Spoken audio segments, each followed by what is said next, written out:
Bernard Tapie dément tout en bloc. Il n'a pas triché à l'OM pendant 4 ans, n'a pas parlé à ses adversaires politiques pour favoriser sa propre élection et n'a donc notamment pas rencontré Jean-Marie Le Pen chez lui à Saint-Cloud en 1993.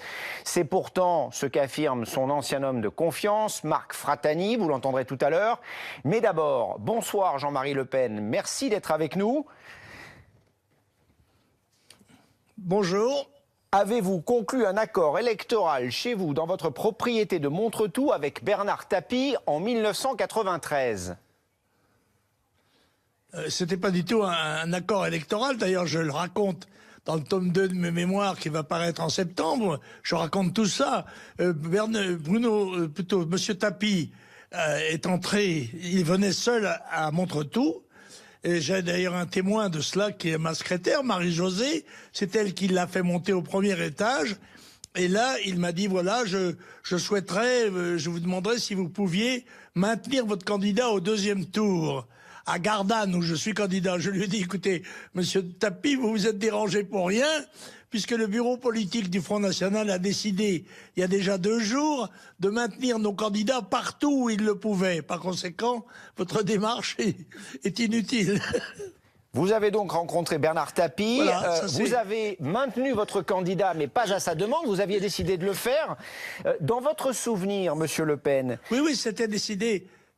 Comment s'est déroulée cette rencontre ? C'était une décision nationale, mais d'un autre côté, eh bien écoutez, on m'a demandé, est-ce que vous pouvez recevoir M. Tapie? J'ai dit oui, bien sûr, pourquoi pas.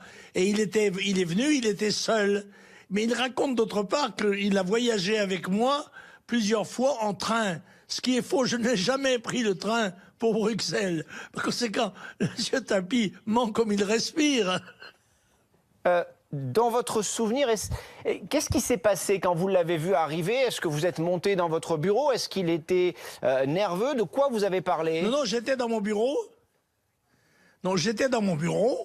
Et il est entré, ma secrétaire l'a fait entrer et je l'ai fait asseoir. Il m'a dit, voilà, je souhaitais vous voir pour vous demander si vous pouvez maintenir votre candidat au deuxième tour dans l'élection à Gardanne. Je lui ai dit, écoutez, monsieur Tapie, vous vous êtes dérangé pour rien, puisque le bureau politique du Front National a déjà décidé, il y a quelques jours, de maintenir nos candidats partout où ils le pouvaient. Par conséquent, il se maintiendra naturellement. Marc Fratani... Et à ce moment-là, il est reparti comme il était venu, aussi simplement. Combien de temps a duré cette rencontre ?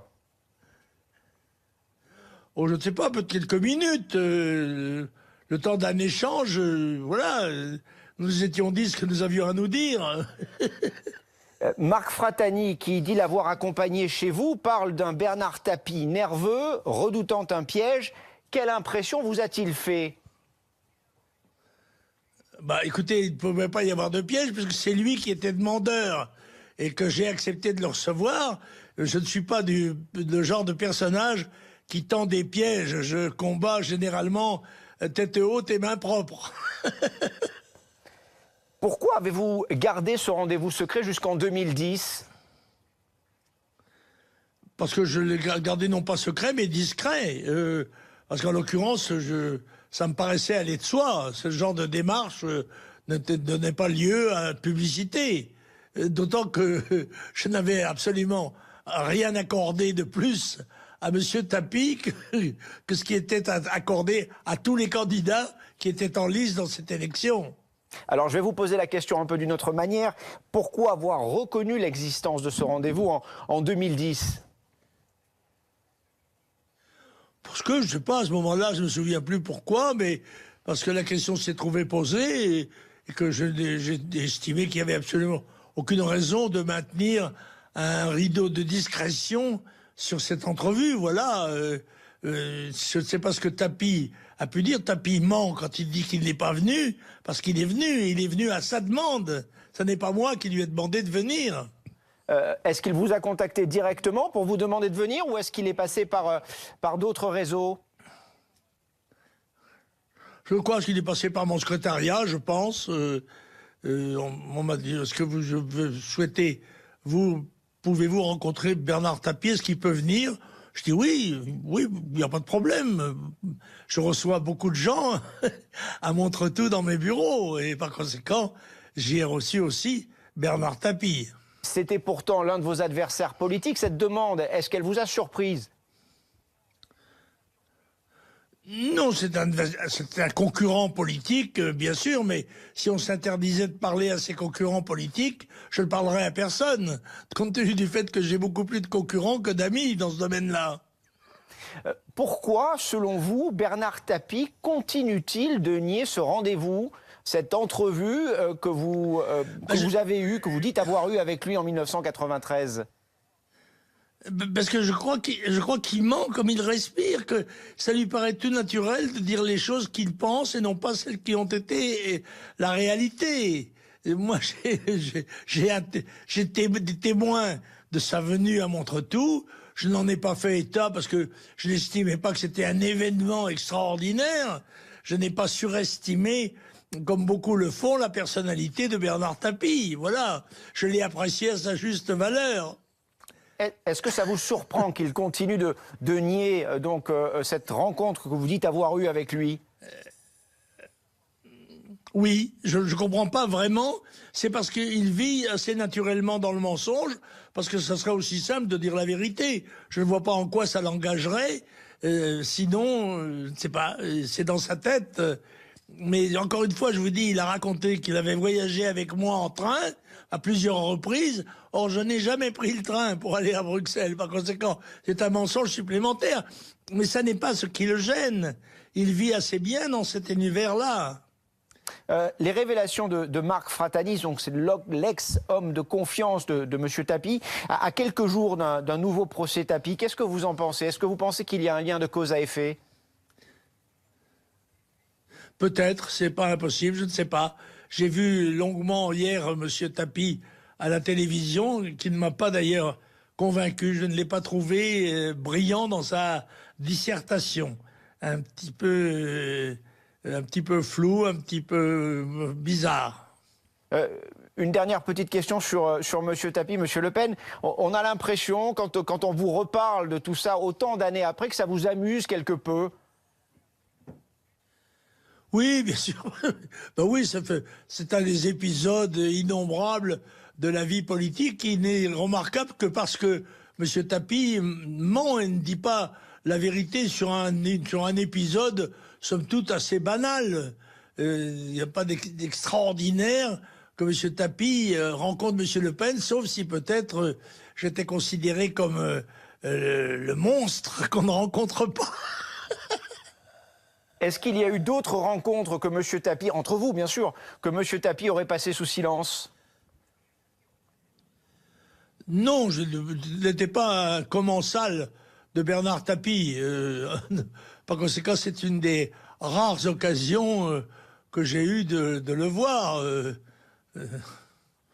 Puisque vous êtes avec nous, Monsieur Le Pen, j'aimerais votre réaction sur un autre fait d'actualité. C'est en Algérie que ça se passe. La nouvelle candidature d'Abdelaziz Bouteflika, candidat à sa propre succession pour la 5e fois, ce qui provoque des manifestations de rue.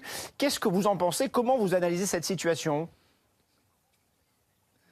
Écoutez, j'ai une grande inquiétude en ce qui touche l'Algérie, comme en général d'ailleurs, en ce qui touche la démographie du tiers-monde. Donc je rappelle que la population mondiale est passée de 3 à 8 milliards d'habitants en 50 ans. Et l'Algérie, je crois que c'est de 8 millions à 46 millions d'habitants, en progression constante. Et donc avec une jeunesse qui fait la moitié de la population à moins de 25 ans, je crois. Et toute agitation dans ce pays n'ira qu'en s'aggravant, bien évidemment, à partir de la décision de M. Bouteflika de se maintenir pour la 5e fois. Et par conséquent, je crains beaucoup l'arrivée d'immigrants nouveaux, de gens qui fuiront l'Algérie et ces dissensions. Et ça, c'est une grande inquiétude que j'ai, parce que ça me paraît être l'événement numéro 1, celui que nous devons craindre par-dessus tout. Et c'est la raison pour laquelle je souhaite que soit modifiée notre législation sur l'asile, en particulier, le regroupement familial, toutes les législations qui permettent très facilement aux étrangers d'entrer chez nous, parce que je crois que nous allons être l'objet de pressions considérables de par les événements. Une dernière petite question. L'Élysée restait très discrète sur cette question. Elle suit le dossier, évidemment. C'est ce qu'on nous dit, en tout cas. Qu'est-ce que vous en pensez? Est-ce qu'il faut rester et garder ses distances par rapport à la situation politique algérienne ou, au contraire, être plutôt proactif? Il faut éviter toute ingérence, évidemment.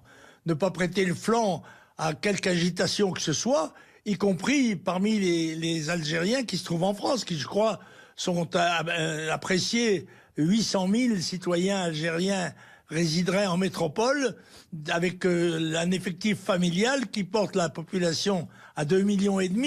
Par conséquent, il y a là déjà un grave problème de sécurité publique pour la France. Alors, a fortiori, s'ils recevaient l'appoint de dizaines de milliers ou centaines de milliers de réfugiés fuyant une guerre civile en Algérie, que je crois presque inéluctable. Merci, Monsieur Le Pen. Merci d'avoir répondu en direct à nos questions ce soir sur BFM TV.